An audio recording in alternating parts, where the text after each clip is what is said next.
ಸುಮಾರು ಶತಮಾನಗಳ ಕಾಲ, ಎಷ್ಟೋ ಶತಮಾನಗಳ ಕಾಲ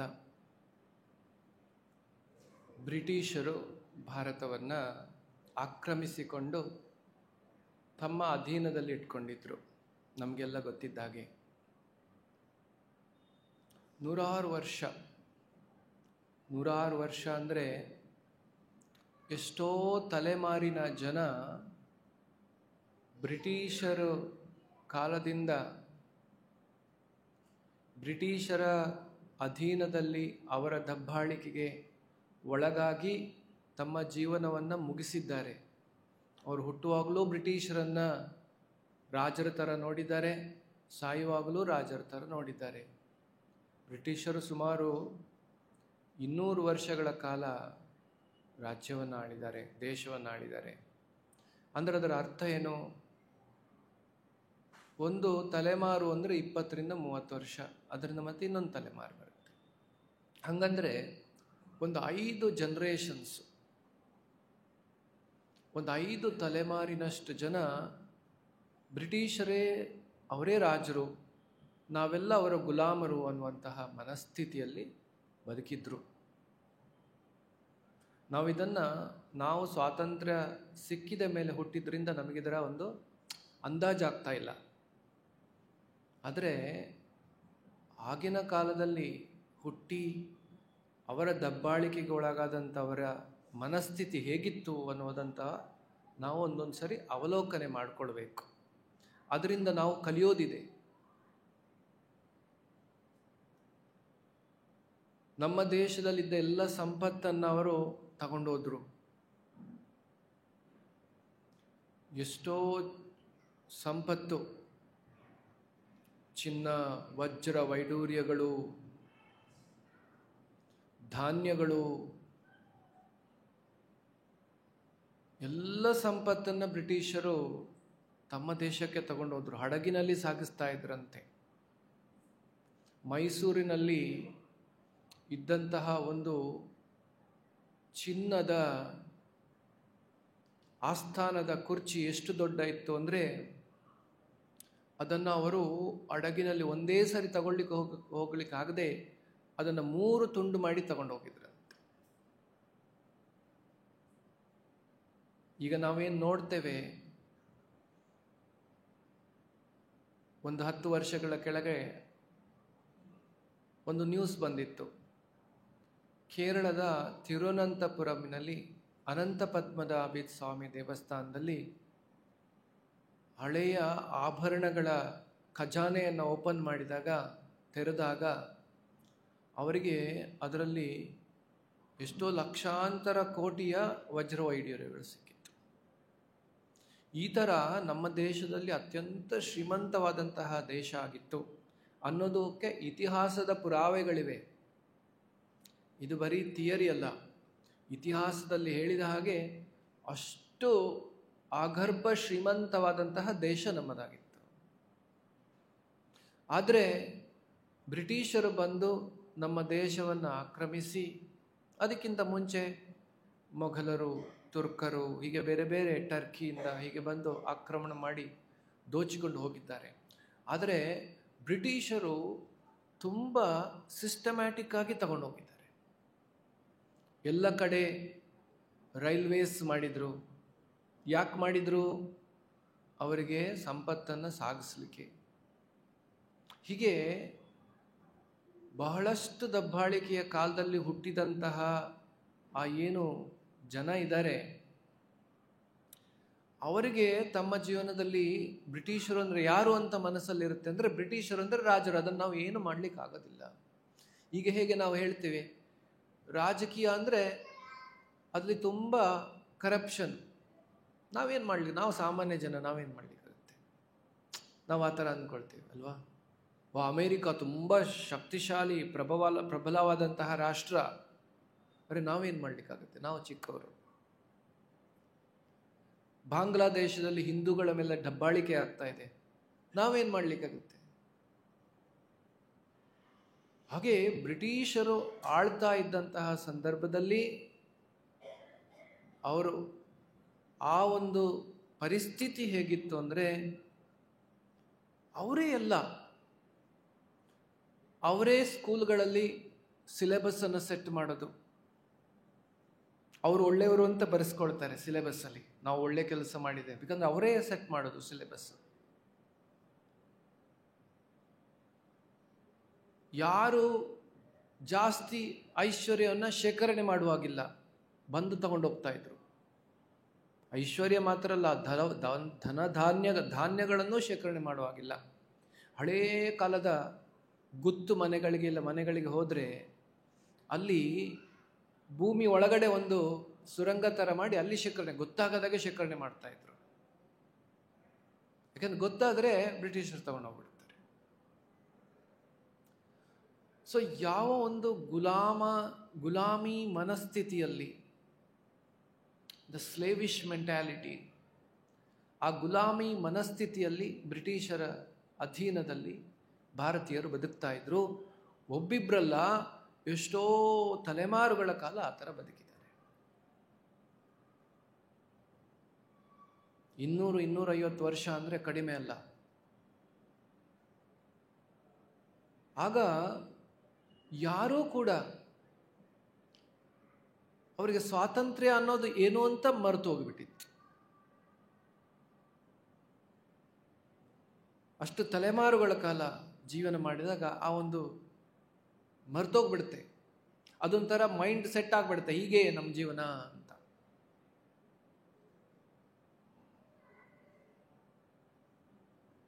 ಹೇಗೆ ಒಂದು ಉತ್ತರ ಪ್ರದೇಶದಲ್ಲಿ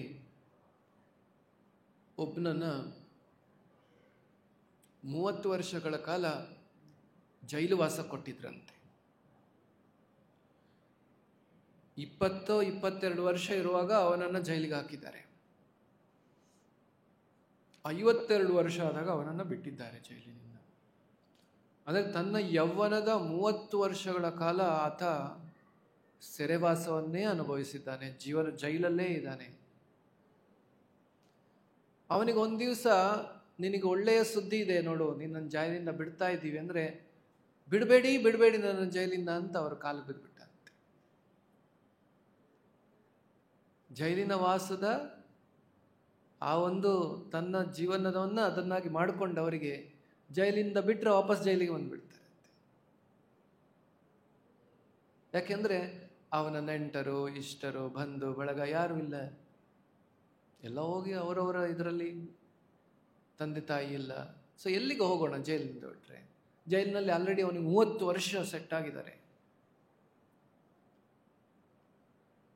ಹಾಗೆ ಬ್ರಿಟಿಷರ ಕೆಳಗೆ ಅಷ್ಟು ವರ್ಷಗಳ ಕಾಲ ಗುಲಾಮ ಸ್ಥಿತಿಯಲ್ಲಿ ಇದ್ದು ಎಷ್ಟೋ ಜನರೇಷನ್ಸು ಯಾರೂ ಕೂಡ ಆ ಒಂದು ಯೋಚನೆ ಮಾಡುವ ಶಕ್ತಿಯೂ ಇರಲಿಲ್ಲ ಅವರಿಗೆ.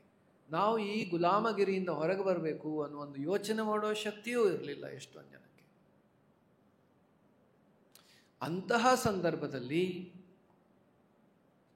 ಯಾರು ಒಂದಷ್ಟು ಜನರ ತಲೆಯಲ್ಲಿ ಏನು ಯೋಚನೆ ಬಂತಂದ್ರೆ, ನಮಗೆ ಸ್ವಾತಂತ್ರ್ಯ ಸಿಗಬೇಕು,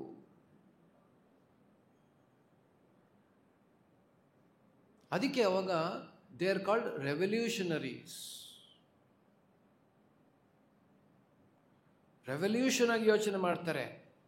ಎಲ್ಲರೂ ಸಾಮಾನ್ಯವಾಗಿ ಒಂದು ಥರ ಯೋಚನೆ ಮಾಡಿದರೆ ಅವರು ಇನ್ನೊಂದು ಥರ ಯೋಚನೆ ಮಾಡ್ತಾರೆ. ಏನು, ನಮಗೆ ಸ್ವಾತಂತ್ರ್ಯ ಸಿಗಬೇಕು, ಬ್ರಿಟಿಷರು ನಮ್ಮನ್ನು ಆಳಬಾರದು, ನಾವೇ ನಮ್ಮನ್ನು ಆಳ್ಕೋಬೇಕು, ನಮ್ಮದೇ ರಾಜ್ಯ ಇರಬೇಕು ಅನ್ನುವಂತಹ ಯೋಚನೆಯನ್ನು ಮಾಡಿದವರು ನಾವು ಅವರನ್ನು ಇವತ್ತಿಗೂ ಕೂಡ ಸ್ಮರಿಸ್ತೀವಿ. ಯಾಕೆಂದರೆ ಅಂತಹ ಸಂದರ್ಭದಲ್ಲಿ ಆ ಥರ ಯೋಚನೆ ಮಾಡೋದು ಕಷ್ಟ. ಈಗ 5 ವರ್ಷ ಬ್ರಿಟಿಷರು ಬಂದು ನಮ್ಮನ್ನು ಆಡಳಿತ ಆಡಿದ್ದಾರೆ ಅಂದರೆ ಅದನ್ನು ಯೋಚನೆ ಮಾಡೋದು ಸುಲಭ. ನಾವು ನೋಡಿದ್ದೀವಿ ಸ್ವಾತಂತ್ರ್ಯ ಅಂದರೆ ಏನು ಅಂತ ನೋಡಿದ್ದೀವಿ, ಅವರು ಆಳ್ವಿಕೆ ಮಾಡಿದಾಗ ನಮ್ಮ ಕಷ್ಟ ಏನು ಅಂತ ನೋಡಿದ್ದೀವಿ, ಅವ್ರು ಬಿಟ್ಟು ಹೋದರೆ ಮತ್ತೆ ವಾಪಸ್ ಸ್ವಾತಂತ್ರ್ಯ ಸಿಗ್ತದೆ ಅನ್ನೋ ಒಂದು ಅನುಭವ ಇದೆ ನಮಗೆ. ಆದರೆ 200-250 ವರ್ಷ ಆಳಿದಾಗ ಆ ಅನುಭವ ಇರೋದಿಲ್ಲ.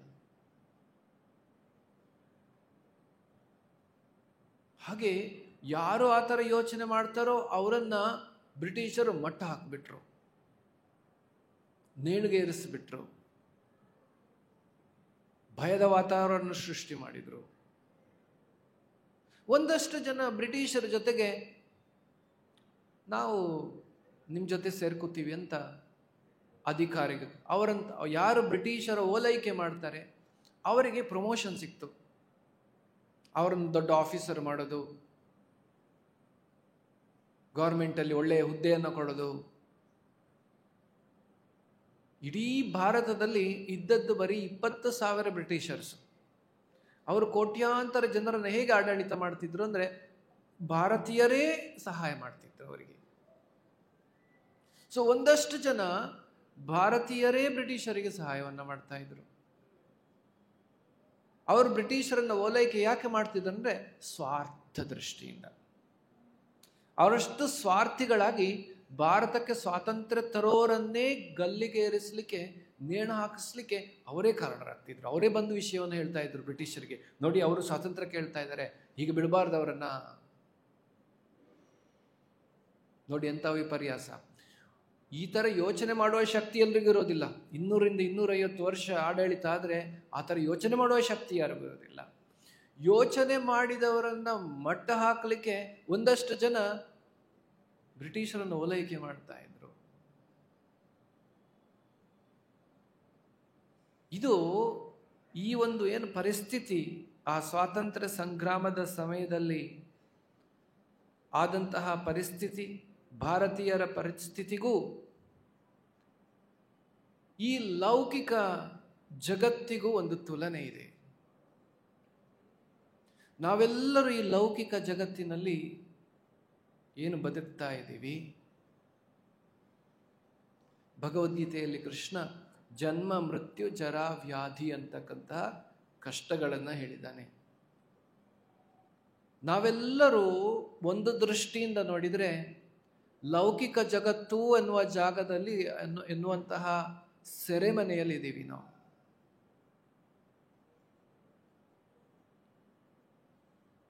ಸತ್ವಗುಣ, ರಜೋಗುಣ, ತಮೋಗುಣ ಅಂತಹ ಗುಣಗಳಿಂದ ನಮ್ಮ ಕೈಕಾಲುಗಳನ್ನು ಕಟ್ಟಲಾಗಿದೆ.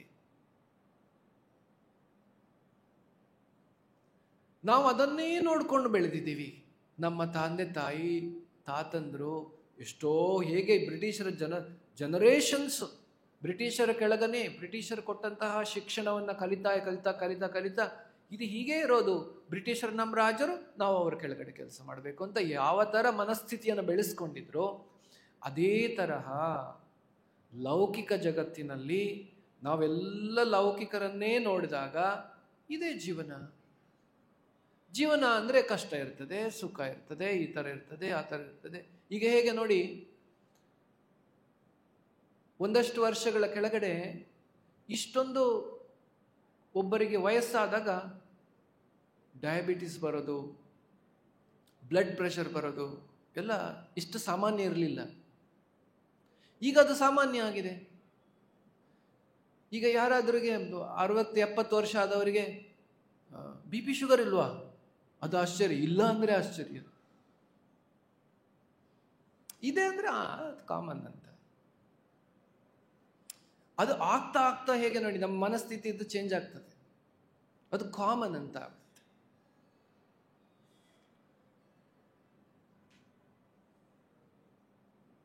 ಒಂದು ಹಳ್ಳಿ ಇತ್ತಂತೆ. ಆ ಹಳ್ಳಿಯಲ್ಲಿ ಯಾರು ಬಟ್ಟೆ ಹಾಕ್ತಾ ಇರಲಿಲ್ಲ ಅಂತೆ, ಬೆತ್ತಲೆಯಾಗಿ ಓಡಾಡ್ತಾ ಇದ್ರಂತೆ. ಒಂದು ದಿವಸ ಒಬ್ಬ ಚೆನ್ನಾಗಿ ಬಟ್ಟೆ ಧರಿಸ್ಕೊಂಡು ಬಂದಂತೆ, ಕೋಟು ಪ್ಯಾಂಟ್ಸ್ ಎಲ್ಲ ಹಾಕೊಂಡು ಚೆನ್ನಾಗಿ ಬಟ್ಟೆ ಧರಿಸ್ಕೊಂಡು. ಎಲ್ಲರೂ ಅವನನ್ನು ನೋಡಿ ನಕ್ರಂತೆ, ಹೇ ಏನು ಮಾಡ್ಕೊಂಡಿದೀಯ ಅಂತ. ಸೊ ಮನಸ್ಥಿತಿ ಹೇಗೆ ರೂಪಿತವಾಗ್ತದೆ ನಮ್ಮ ಮೈಂಡಲ್ಲಿ ಅಂದರೆ, ಎಲ್ಲರೂ ಏನು ಮಾಡ್ತಾರೆ, ಎಷ್ಟೋ ವರ್ಷಗಳಿಂದ ಏನು ನಡೀತಾ ಇದೆ, ಯಾರು ಇದಕ್ಕೆ ಒಪೋಸಿಟ್ ಆಗಿ ಯೋಚನೆ ಮಾಡ್ತಾರೆ ಅವರನ್ನು ಉಳಿದವರು ಗಲ್ಲಿಗೇರಿಸ್ಬಿಡ್ತಾರೆ. ಹೀಗೆ ಬ್ರಿಟಿಷರು ಎಷ್ಟೋ ವರ್ಷಗಳ ಆಡಿದಾಗ ಯಾರು ಅವರ ವಿರುದ್ಧ ಯೋಚನೆ ಮಾಡಿದ್ರು ಅವರನ್ನು ಭಾರತೀಯರೇ ಸಹಾಯ ಮಾಡಿ ಅವರನ್ನು ಗಲ್ಲಿಗೇರಿಸ್ಬಿಟ್ರು. ಸೊ ಲೌಕಿಕ ಪ್ರಪಂಚಕ್ಕೂ ಬ್ರಿಟಿಷರು ನಮ್ಮನ್ನು ಆಳಿದ್ದಕ್ಕೂ ನಾವು ತುಲನೆಯನ್ನು ಮಾಡಬಹುದು ಹೀಗೆ. ಆಗ ಭಗವದ್ಗೀತೆ, ಶ್ರೀಮದ್ ಭಾಗವತಂ ಇದು ಒಂದು ರೆವಲ್ಯೂಷನರಿ ಪುಸ್ತಕ. ಭಗವದ್ಗೀತೆ ಏನು ಹೇಳುತ್ತೆ ಅಂದರೆ, ಈ ಎಲ್ಲ ಕಷ್ಟಗಳಿಂದ ಲೌಕಿಕ ಜಗತ್ತಿನಲ್ಲಿ ನೀವು ಸೆರೆಮನೆಯ ಥರ ವಾಸ ಮಾಡ್ತಾ ಇದ್ದೀರಾ. ದುಃಖಾಲಯಂ ಅಶಾಶ್ವತಂ, ಕಷ್ಟದಲ್ಲಿದ್ದೀರಾ. ನಾವೆಲ್ಲ ಈ ತ್ರಿಗುಣಗಳ ಕಂಟ್ರೋಲಲ್ಲಿ, ಅಧೀನದಲ್ಲಿದ್ದೀವಿ. ಇದನ್ನು ನೀವು ಬಿಡಿಸ್ಕೊಳ್ಳಿ. ನಿಜವಾದ ಸಂತೋಷವಾದ ಜೀವನ ಅದು ಭಗವಂತನ ಜೊತೆಗಿದೆ. ಈ ಲೌಕಿಕ ಜಗತ್ತಿನಲ್ಲಿ ಸುಮ್ಮನೆ ಕಷ್ಟಪಡಬೇಡಿ ಅಂತ ಕೃಷ್ಣ ಭಗವದ್ಗೀತೆಯಲ್ಲಿ ಹೇಳೋದು. ಅದನ್ನು ಹೇಳಿದ್ರಾಗ ಇದೇ ಜೀವನ ಅಂತ ಅಂದ್ಕೊಂಡವರಿಗೆ ಇದೇನೊಂದು ಹೊಸದು. ಇಸ್ಕಾನ್ಗೆ ಹೋಗಿ ಯಾರೋ ಬ್ರೈನ್ ವಾಶ್ ಮಾಡಿದ್ದಾರೆ ನಿಮಗೆ. ನೋಡಿ, ಎಲ್ಲರೂ ಹೀಗೆ ಜೀವನ ಮಾಡೋದು. ಯಾಕೆಂದರೆ ಭಾಗವತ, ಭಗವದ್ಗೀತೆ ಒಂದು ರೆವಲ್ಯೂಷನರಿ ಐಡಿಯಾವನ್ನು ಕೊಡುತ್ತದೆ. ನಮ್ಮ ಶಾಸ್ತ್ರಗಳು, ಆಚಾರ್ಯರು ಒಂದು ಹೊಸ ಐಡಿಯಾವನ್ನು ಕೊಡ್ತಾರೆ. ಏನದು? ಈ ಭೌತಿಕ ಲೌಕಿಕ ಜಗತ್ತಿನಲ್ಲಿ ಇರಬೇಡಿ, ಇಲ್ಲಿ ಕಷ್ಟಗಳಿದೆ, ನಿಮಗೆ ಇನ್ನೊಂದು ಪ್ರಪಂಚ ಇದೆ. ಆ ಇನ್ನೊಂದು ಪ್ರಪಂಚ ಅನ್ನೋದು ಆಧ್ಯಾತ್ಮಿಕ ಜಗತ್ತು, ನಾವೆಲ್ಲ ಅಲ್ಲಿಗೆ ಸೇರಿದ್ದೇವೆ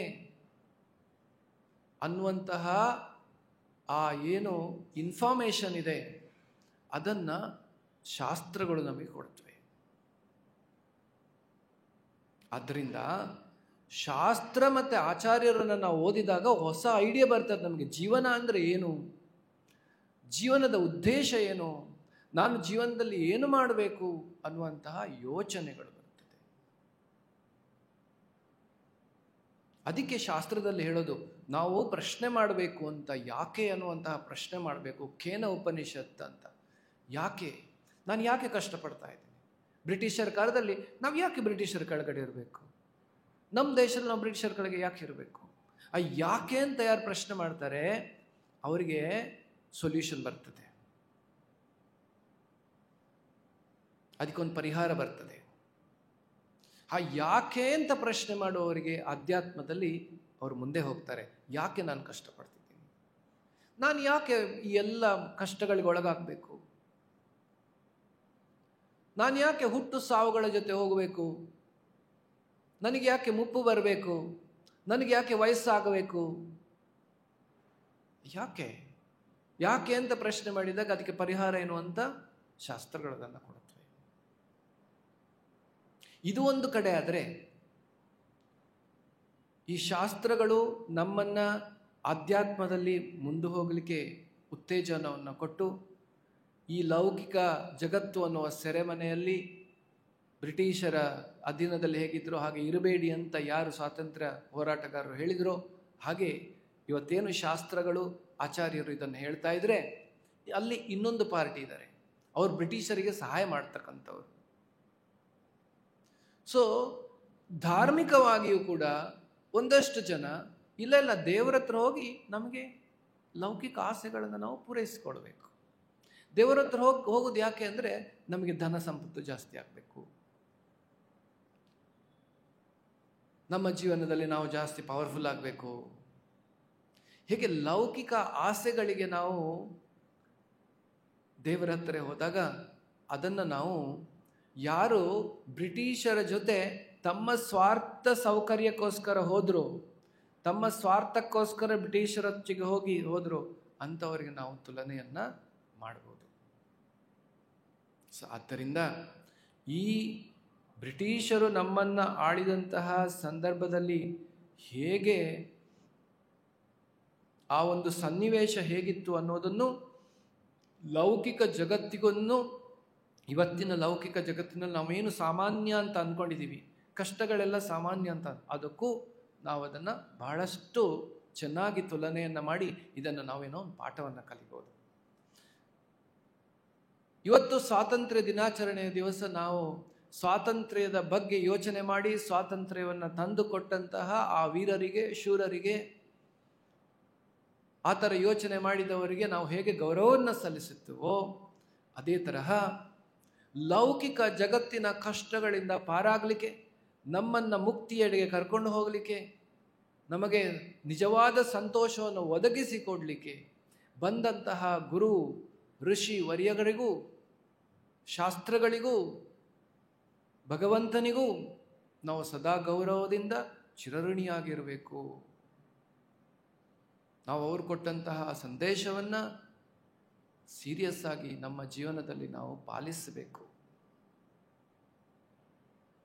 ಹಾಗಾಗಿ ಇವತ್ತಿನ ದಿವಸ ನಾವು ಇದನ್ನು ನೆನಪಲ್ಲಿಟ್ಕೊಳ್ಬೇಕು. ನಮ್ಮ ನಿಜವಾದ ಸ್ವಾತಂತ್ರ್ಯ, ಬ್ರಿಟಿಷರಿಂದ ಸ್ವಾತಂತ್ರ್ಯ ಸಿಕ್ತು, ಆದರೆ ಮತ್ತು ನಮಗೆ ಇನ್ನೂ ಫುಲ್ ಸ್ವಾತಂತ್ರ್ಯ ಸಿಗಲಿಲ್ಲ. ನಮಗೆ ಮುಪ್ಪು ಸಾವುಗಳಿಂದ ಸ್ವಾತಂತ್ರ್ಯ ಸಿಗಲಿಲ್ಲ, ರೋಗದಿಂದ ಸ್ವಾತಂತ್ರ್ಯ ಸಿಗಲಿಲ್ಲ, ಜೀವನದಲ್ಲಿ ಬರ್ತಕ್ಕಂತಹ ಕಷ್ಟಗಳಿಂದ ಸ್ವಾತಂತ್ರ್ಯ ಸಿಗಲಿಲ್ಲ, ಭಯದಿಂದ ಸ್ವಾತಂತ್ರ್ಯ ಸಿಗಲಿಲ್ಲ. ಇದನ್ನೆಲ್ಲ ಸ್ವಾತಂತ್ರ್ಯ ಸಿಗಬಹುದಾ ಅಂತ ನೀವು ಯೋಚನೆ ಮಾಡ್ತಾ ಇದ್ರೆ ಅದನ್ನು ನೀವು ಆಗ ಬ್ರಿಟಿಷರ ಕೈಯಿಂದ ನಾವೆಲ್ಲಾದರೂ ಸ್ವಾತಂತ್ರ್ಯ ಸಿಗ್ಲಿಕ್ಕೆ ಸಾಧ್ಯವೋ ಅಂತ 18ನೇ ಶತಮಾನದಲ್ಲಿ ಯಾರು ಯೋಚನೆ ಮಾಡಿದಾರೋ ಅವರಿಗೆ ನಾವು ನಮ್ಮನ್ನು ತುಲನೆ ಮಾಡಿಕೊಳ್ಬೇಕು. 1850ನೇ ಇಸವಿಯಲ್ಲಿ ಯಾರಾದರೂ ಬ್ರಿಟಿಷರು ನಮಗೆ ಸ್ವಾತಂತ್ರ್ಯ, ಅವರನ್ನು ಅಷ್ಟು ದೊಡ್ಡ ಬ್ರಿಟಿಷರು ಇಡೀ ಪ್ರಪಂಚವನ್ನು ಆಳ್ತಾ ಇದ್ರು ಆವಾಗ. They said in our country the sun never sets, ಸೂರ್ಯ ಮುಳುಗದ ಸಾಮ್ರಾಜ್ಯ ಅಂತ ಕರೆದಿದ್ರು ಅವ್ರನ್ನ. ಯಾಕೆ?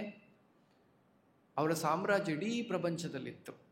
ಎಲ್ಲಾದರೂ ಒಂದು ಕಡೆ ಸೂರ್ಯ ಪ್ರಪಂಚದಲ್ಲಿ ಇದ್ದೇ ಇರ್ತಾನೆ. ಅವರ ಸಾಮ್ರಾಜ್ಯದಲ್ಲಿ ಸೂರ್ಯವೇ ಮುಳುಗೋದಿಲ್ಲ, ಸೂರ್ಯ ಮುಳುಗದ ಸಾಮ್ರಾಜ್ಯ ಅಂತ ಅವರನ್ನು ಕರೆದಿದ್ರು. ಅಂತಹ ಜಗತ್ತಿನಲ್ಲೇ ಅತ್ಯಂತ ಶಕ್ತಿಶಾಲಿಯಾದಂತಹ ಪ್ರಬಲವಾದಂತಹ ಆ ಬ್ರಿಟಿಷರನ್ನು ಓಡಿಸೋದು ನಮ್ಮ ದೇಶದಿಂದ ಅಂತ ಯಾರು ಹೇಳಿದರೆ ಸಾಧ್ಯ ಇಲ್ಲ ಅಂತ ಸಾಮಾನ್ಯ ಮನುಷ್ಯರು ಯೋಚನೆ ಮಾಡಿ.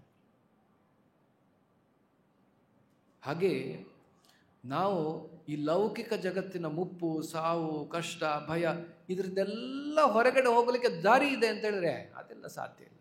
ಅದೆಲ್ಲ ನಾವೆಲ್ಲ ಸಾಮಾನ್ಯ ಮನುಷ್ಯರು, ನಮಗಿದ್ದಿದ್ದಲ್ಲ ಅದು. ಯಾರೋ ಋಷಿಗಳಿಗೆ, ಮುನಿಗಳಿಗೆ, ಸ್ವಾಮೀಜಿಗಳಿಗೆ ಬಿಟ್ಟಿದ್ದು. ನಾವು ಸಾಮಾನ್ಯ ಮನುಷ್ಯರು. ನಾವು ಜೀವನ ಅಂದರೆ ಹೀಗೆ, ಜೀವನ ಅಂದರೆ ಕಷ್ಟ ಇರುತ್ತೆ, ಸುಖ ಇರುತ್ತೆ ಅಂತ ನಾವು ಯೋಚನೆ ಮಾಡಿದರೆ ಅಂತಹ ಜನರಿಗೆ ನಾವು ಅದನ್ನು ಕಂಪೇರ್ ಮಾಡ್ಬೋದು.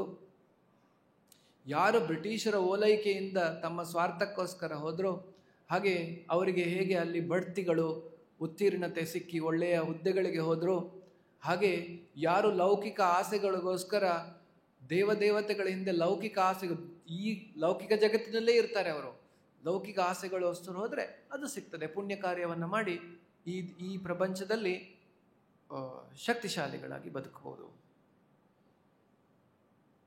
ಆದರೆ ಭಾಗವತ ಧರ್ಮ, ಕೃಷ್ಣ ಪ್ರಜ್ಞೆ ಏನು ಹೇಳುತ್ತೆ ಅಂದರೆ, ನಮಗೆ ನಿಜವಾದ ಸ್ವಾತಂತ್ರ್ಯವನ್ನು ತಂದುಕೊಡಲಿಕ್ಕೆ ಏನು ಬೇಕು ಆ ಒಂದು ಇನ್ಫಾರ್ಮೇಷನನ್ನು ಭಾಗವತ ಧರ್ಮ ಕೊಡ್ತದೆ. ಇವತ್ತು ಈ ಒಂದು ದಿವಸ ನಾವು ಈ ಲೌಕಿಕ ಜಗತ್ತಿನಿಂದ ನಮ್ಮನ್ನು ನಾವು ಸ್ವಾತಂತ್ರ್ಯಗೊಳಿಸಲಿಕ್ಕೆ ಏನು ಬೇಕು ಅದನ್ನು ಇವತ್ತು ನಾವು ಆಯೋಜಿಸಿದ್ದೀವಿ. ಲೌಕಿಕ ಜಗತ್ತಿನಿಂದ ಸ್ವಾತಂತ್ರ್ಯ ಬೇಕಾದ್ರೆ ನಮಗೇನು ಬೇಕು ಅಂದರೆ ನಾವು ಆಧ್ಯಾತ್ಮಿಕವಾಗಿ ನಮ್ಮ ಭಕ್ತಿಯಲ್ಲಿ ನಾವು ಮುಂದುವರಿಬೇಕು. Real independence. Today we are celebrating the real independence.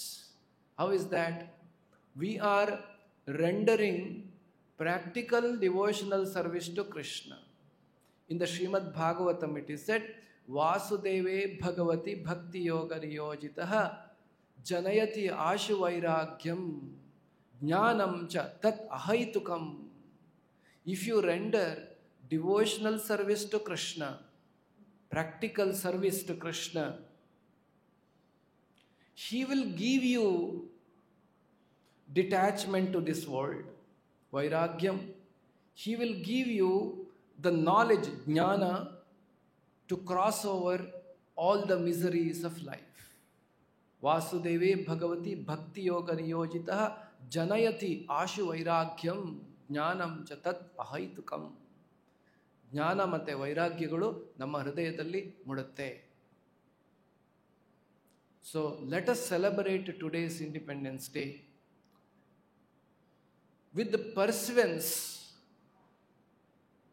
with this understanding that let me render nice service to Krishna. May Krishna be pleased with my service. Next 3-4 hours, our only goal is this. Krishna should be pleased with my service. If Krishna should be pleased, he should not fight with anybody. That also Krishna has told. Nirvairaha. You should not fight with anybody. Very pleasingly, you should be very pleasing to other devotees who are doing service. Very pleasingly, with the hard work and dedication, if you do the service to Krishna, that is towards real independence of ourselves. So Srila Prabhupada said, among so many varieties of services, if you talk about Krishna to somebody, that is also a service. If you give prasadam to somebody, that is also a service to Krishna. If you invite somebody to the temple of Krishna, that is also service to Krishna. If you offer something to Krishna, the food to Krishna, that is also service to Krishna. Among these services, there is one very foremost service which will cleanse our heart. In our heart, there is a dirt. That dirt is not gross dirt. If there is dirt, I can say, hey, clean it. It's very easy to see. But the dirt in the heart is not so easy to clean. That dirt is called Kama, Krodha, Lobha, Moha, Mada, Matsarya. All the dirties of the heart. Because of that, all our ego, the selfishness. So that has to get cleansed. So among varieties of service to Krishna, offering food to Krishna, distributing prasadam of Krishna, distributing the message of Krishna, getting somebody close to Krishna to the temple, among so many services of Krishna, one service is very dear to Krishna and Guru. That is menial service. Means humble service. Because humility is the one will take us high. Generally think in the world, in the mainstream world, they say baggidavanige guddu jasti anta. If you are humble, people take a ride on you. But it is opposite in the spiritual science. It is opposite in the spiritual science. More you humble, more you bend, you get more blessings. That is why we bend in front of Lord, in front of the gurus. We blend. Why? When if you bend here, you get blessings. In the mainstream world, if you bend, what you will get? Guddu. Somebody will beat you. Because everybody wants to exploit. So we should bend in front of the Lord. That is devotee. So this service which we are going to do will give us the immense advancement in our spiritual life. Because we are bending in front of the Lord and doing our best possible service. Cleansing the temple of the Lord. Great kings like Ambarisha Maharaj, he used to do. He said, my hands I want to use only in the service of the Lord. My head I want to use only to bow down in front of the Lord. My eyes I want to see only to see the beautiful form of the Lord. My ears I want to hear only Harikatha. So like this, Maharaja Ambarish explained. And Srila Prabhupada said, those who clean the temple, as you are cleaning the temple, your heart is getting cleansed. More you make the floor of the temple shining, your heart will keep shining with all cleanliness. When you go to some guest's house, somebody invited you, imagine you are entering, the house is messy. footwears and dirt and smell. You will quickly finish your job and come off, isn't it? Your mood will be off. Or when you're entering very nicely clean, decorated, they make you sit and you feel very nice. So Krishna is appearing on Ashtami. He keeps on appearing for our sake. So every year he is appearing. So on Ashtami he is appearing. When he is coming, on 26th when Krishna is coming, Krishna should say, oh, so nice, so clean. So externally also cleanliness is important. And when our heart is clean, Krishna becomes visible for us in our heart. Just like if mirror is full dust, you cannot see the reflection, isn't it? You have to clean the mirror. Like that, when you cleanse the heart, you can see Lord sitting in our heart. So Lord is seated in our heart. That is why Chaitanya Mahaprabhu said, Cheto darpanamarjanam bhava mahadavagni nirvapanam. Just like the mirror you clean, remove the dust every day, like that one should chant Hare Krishna mantra and remove the dust accumulated in the heart. So the wonderful opportunity for us now, so the devotees have organized very nice service. So we will all be devotees, the Nandanacharya Prabhu, Devaki Tanaya Prabhu, Sundara Gaura Prabhu, Radha Jivan Prabhu, all of them are there. They all have planned different areas, how we will clean, what we will clean. So we all shall do this very special seva to Krishna, which is going to cleanse our heart, cleansing the temple of the Lord. So we get real independence in our life. This is like a Swatantra Horata. For the independence, how people fought. Like that we should also fight for the independence of ourselves. So today is the fight for independence for next 3 to 4 hours.